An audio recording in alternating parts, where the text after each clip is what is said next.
সরকারপন্থী কিংবা সরকার বিরোধী বিবাদমান সংগঠনগুলিকে শেষ পর্যন্ত এক মঞ্চে নিয়ে এলো বাস ভাড়া বাড়ানোর দাবি। সোমবার বাস ভাড়া বাড়ানোর দাবি নিয়েই ধর্মতলায় বিক্ষোভ মঞ্চে সামিল হয়েছিল রাজ্যের প্রধান 5টি বাস মালিক সংগঠন, যার অন্যতম বেঙ্গল বাস সিন্ডিকেট ও joint council of bus syndicate. বিক্ষোভ মঞ্চ থেকেই প্রতিনিধিরা যান পরিবহন মন্ত্রীর সঙ্গে দেখা করে দাবি সনদ পেশ করতে। তখনই মদন মিত্র আশ্বাস দেন দাবি বিবেচনা করতে 28 তারিখ বসবে মন্ত্রীগোষ্ঠীর বৈঠক। এটা অত্যন্ত স্পর্শকাতর সাবজেক্ট, সেহেতু আমি গ্রুপ অফ মিনিস্টারের মিটিং ডাকার সিদ্ধান্ত নিয়েছি।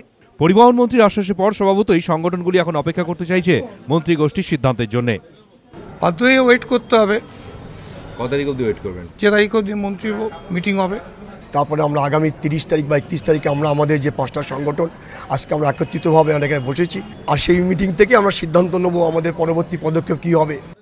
পরিবহন মন্ত্রীর কাছে পেশ করা দাবি সনদে প্রথম 3 কিলোমিটারের ন্যূনতম ভাড়া 8 টাকা করার কথা বলা হয়েছে।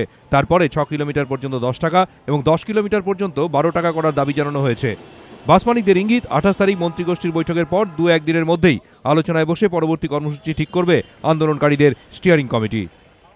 সরকারের কঠোর মনোভাব আঁচ করেই সরকারের সঙ্গে শেষ পর্যন্ত সংঘাতে যাওয়া হবে কিনা সেই প্রশ্নের উত্তর ঝুলিয়ে রাখল বাস মালিক সংগঠনের নেতৃত্ব।